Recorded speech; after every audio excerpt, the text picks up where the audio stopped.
भाई अगर ये टीचर निकली ना तो सस्पेंशन पक्का है। वाइट स्टूडेंट ड्रेस में कल फिर से आना विघ्नेश। अगर आप कभी शाम के बाद स्कूल में रुके हो तो आपको पता होगा कि स्कूल का एनवायरनमेंट कैसा हो जाता है।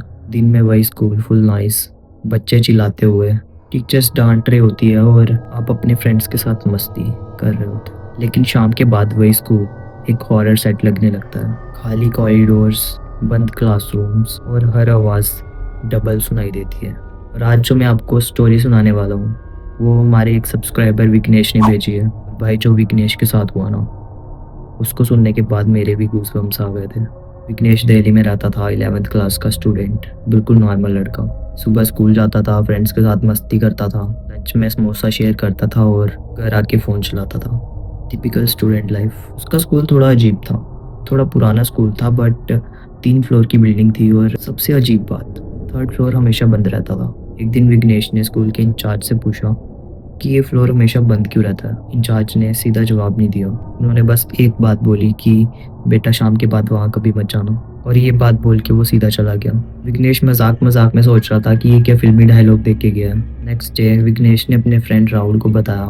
राहुल ने बोला वहाँ पक्का कोई भूत है। विघ्नेश बोला अगर भूत है तो अटेंडेंस लगा दिया करे, एटलीस्ट प्रॉक्सी तो मिल ही जाएगी। दोनों हंसने लगे, उनको लगा ऐसे ही लोग बेफालतू में डरा रहे हैं उनको। लेकिन एक अजीब चीज़ थी, कोई भी टीचर उस फ्लोर के बारे में बात नहीं करता था। अगर कोई पूछ भी लेता था तो वो टॉपिक ही चेंज कर देते थे, लाइक वहाँ कुछ हुआ हो।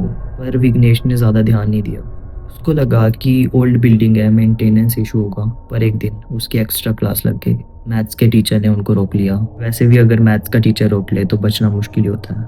6 बजे तक क्लास चली। राहुल और विघ्नेश क्लास से बाहर निकले तो पूरा स्कूल खाली था। गेट पर सिर्फ एक गार्ड, कॉरिडोर में साइलेंस और सिर्फ पंखे की आवाज़ या फिर फुटस्टेप की आवाज़ बस। राहुल बोला भाई जल्दी चलते हैं, अजीब लग रहा है। विघ्नेश बोला हाँ भाई मेरे को भी थोड़ा अजीब ही फील हो रहा है। दोनों हंसते हंसते स्टेयर्स के पास बढ़ रहे थे। जब वो स्टेयर्स के पास पहुंचे तभी ऊपर से आवाज़ आई।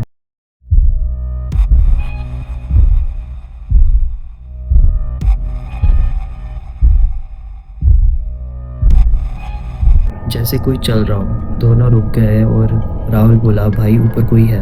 विघ्नेश बोला गार्ड होगा, और कौन हो सकता है। राहुल धीरे से बोला गार्ड तो नीचे है गेट के पास। दोनों ने ऊपर देखा, 3rd फ्लोर के पास, और वहाँ एक लाइट जल रही थी। पर उन्होंने सोचा कि ये फ्लोर तो हर वक्त बंद ही रहता है। राहुल बोलने लगा चल भाई ऊपर चल के देखते हैं। विघ्नेश बोला पागल है क्या, हॉरर मूवी का हीरो बनेगा। राहुल बोला बस 2 मिनट देखते हैं फिर निकलते हैं। विघ्नेश ने थोड़ा सोचा, फिर बोला चल चलते हैं जल्दी। दोनों धीरे धीरे स्टेयर्स चढ़ने लगे। हर स्टेप में आवाज़ गूंज रही थी। स्कूल पूरा साइलेंट, हवा की आवाज़ और हार्ट पाल्पिटेशंस। जब वो 3rd फ्लोर पे पहुंचे तो कॉरिडोर पूरा डार्क था। सिर्फ एंड में एक क्लासरूम की लाइट जल रही थी। डोर थोड़ा सा ओपन और विंडो थोड़ी हिल रही थी। राहुल धीरे से बोला भाई यहाँ कोई है। विघ्नेश बोला लग तो यही रहा है। राहुल ने डोर को पुश किया। डोर धीरे धीरे खुला और क्लास के बिल्कुल कॉर्नर में एक वाइट ड्रेस में लड़की खड़ी थी। वाइट स्टूडेंट ड्रेस में, विंडो के पास, बिल्कुल चुप, बिल्कुल सीधी। राहुल धीरे से बोला एक्सक्यूज मी। कोई रिएक्शन नहीं आया। विघ्नेश बोला शायद कोई स्टूडेंट है, बट राहुल बोला सारे स्टूडेंट्स तो चले गए हैं। तभी लड़की धीरे धीरे टर्न करने लगी। राहुल और विघ्नेश बिल्कुल चुप खड़े हो गए, लाइक उनकी बॉडी फ्रीज हो गई हो। राहुल धीरे से बोला भाई अगर ये टीचर निकली ना तो सस्पेंशन पक्का है। विघ्नेश बोला अगर ये टीचर होती तो विंडो के पास ऐसे स्टैचू बन के खड़ी नहीं होती कब से। लड़की धीरे धीरे मुड़ रही थी और जैसे ही उसका फेस दिखा विघ्नेश हिल गया। उसका फेस नॉर्मल नहीं था। आंखें पूरी काली, बिल्कुल काली, और स्किन पूरी सफ़ेद। राहुल बोला भाई ये नॉर्मल नहीं है। विघ्नेश भी बोला हाँ भाई ये अटेंडेंस लेने वाली टीचर नहीं लग रही। अचानक से क्लास का एक बेंच अपने आप हिलने लगा। राहुल चिल्लाया भाई भाग। विघ्नेश बोला बैग तो ले ले। राहुल बोला भाई जान ज़्यादा इंपॉर्टेंट है बैग से। दोनों उसी वक्त क्लास के बाहर निकले और कॉरिडोर में दौड़ रहे थे। दिल ज़ोर ज़ोर से धड़क रहा था और फुटस्टेप्स की आवाज़ गूंज रही थी। तभी पीछे से आवाज़ आई और क्लास का दरवाज़ा अपने आप बंद हो गया। दोनों रुक गए और राहुल बोला भाई पीछे मत देखना। विघ्नेश बोला मैं तो वैसे भी नहीं देख रहा। इन रियलिटी वो दोनों पीछे देखना चाहते थे, पर डर इतना था कि दोनों चाह कर भी नहीं देख पा रहे थे। और जब दोनों स्टेयर्स की तरफ बढ़ रहे थे तब विघ्नेश ने पीछे देखा और जो उसने देखा वो और ज़्यादा डरावना था। क्लासरूम का डोर पूरा खुला था और सामने बोर्ड पे कुछ लिखा था, चॉक से लिखा था, कल फिर से आना विघ्नेश। दोनों नीचे भागे और लगभग फिसलते-फिसलते ही भागे पर नीचे गार्ड खड़ा था। गार्ड ने देखा और पूछा, इतनी जल्दी-जल्दी में कहाँ भाग रहे हो? राहुल सीधा बोला, भैया ऊपर एक लड़की है। गार्ड बोला, कौन सी लड़की? विघ्नेश बोला, थर्ड फ्लोर के एक क्लासरूम में। गार्ड का फेस सीरियस हो गया। उसने बोला, मैंने बोला था ऊपर मत जाना शाम के टाइम। राहुल ने पूछा, भैया वो कौन थी? गार्ड ने बस एक ही चीज़ बोली, घर जाओ। रात को विघ्नेश घर पहुंचा और घर पहुंचते ही सोचने लगा उस चीज़ के बारे में। पर उसने थोड़ा अपने आप को काम किया ये सोचते हुए कि शायद वो एलिसिनेशन भी हो सकता है। थोड़ा पैनिक था और थोड़ा दिमाग का गेम। पर रात के 11 बजे उसके फ़ोन पे एक अननोन मैसेज आया। पर मैसेज पे बस इतना लिखा था, कल फिर आना विघ्नेश। मैसेज के नीचे स्कूल की थर्ड फ्लोर की फ़ोटो थी। विघ्नेश ने जल्दी से राहुल को फ़ोन लगाया। राहुल ने फ़ोन पे बोला, भाई मैं सो रहा था, क्या हुआ? विघ्नेश बोला, भाई उस लड़की ने मैसेज भेजा है। राहुल बोला, कौन सी लड़की? थर्ड फ्लोर वाली। राहुल 2 सेकंड चुप रहा। उसने सोचा कि मजाक कर रहा है। भाई मजाक मत कर। विघ्नेश ने उसको स्क्रीनशॉट भेजा। राहुल ने देख के सीधा बोला, भाई ये नंबर सेव है क्या? नहीं ये नंबर सेव नहीं है, ये अननोन है। राहुल बोला, कॉल करके देख इसको। विघ्नेश बोला, पागल है क्या? राहुल बोला, भाई क्यूरियोसिटी की भी कोई चीज़ होती है। डरते हुए विघ्नेश ने कॉल लगाया। बेल जा रही थी। 3 रिंग के बाद कॉल कनेक्ट हो गया पर उसमें कोई बोल नहीं रहा था, सिर्फ हवा की आवाज़ आ रही थी। विघ्नेश बोला, हेलो कौन?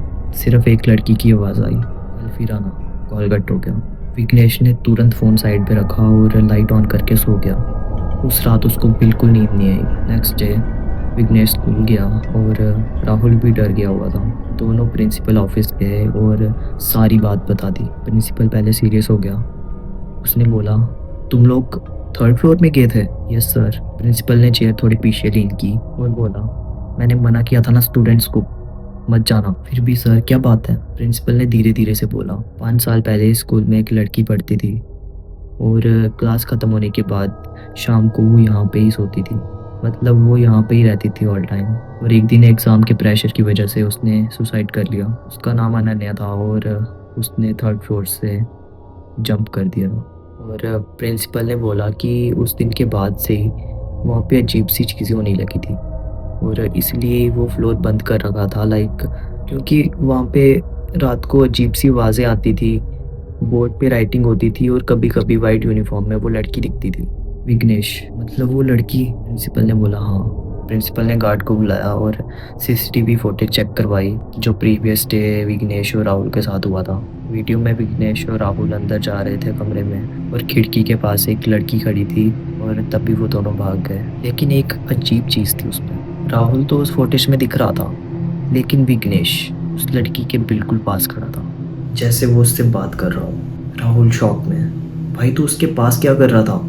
विघ्नेश बोला, भाई तेरे को भी पता है मैं डोर के पास खड़ा था। प्रिंसिपल भी बोलने लगा, वीडियो पे तो तुम उसके सामने खड़े हो। फिर सीसीटीवी में एक और फ्रेम आया जिसमें वो लड़की विघ्नेश के कानों में धीरे से कुछ बोल रही थी। विघ्नेश वो चीज़ देख के कांपने लगा। प्रिंसिपल ने बोला, जो लड़की उसे दिखती है वो उसे फॉलो करती है। राहुल बोला, मतलब? प्रिंसिपल ने बोला, मतलब वो अब विघ्नेश के साथ जा चुकी है। विघ्नेश और राहुल दोनों फ्रीज हो गए। तब से विघ्नेश ने स्कूल चेंज कर दिया। वो दिल्ली छोड़ के चला गया और आज भी कभी-कभी उसके फ़ोन पे मैसेज आता है 9 नंबर से, कल फिर आना। उस दिन विघ्नेश घर पर अकेला था, मोबाइल यूज़ कर रहा था, सब नॉर्मल ही था। तभी मिरर के पास थोड़ा मूवमेंट हुआ और जब उसने मिरर में देखा तो वहाँ पे एक वाइट यूनिफॉर्म में एक लड़की खड़ी थी, पर वो वही लड़की थी। विघ्नेश ने तुरंत पीछे मुड़कर देखा पर रूम एकदम खाली था, कोई भी नहीं था। उसके फ़ोन पर एक मैसेज आया, मैं आ गई Vighnesh, welcome to Ishan after hours. मेरा नाम है ईशान और अगर आपको ये स्टोरी पसंद आई हो तो डू लाइक एंड सब। Until next time, bye bye, see you.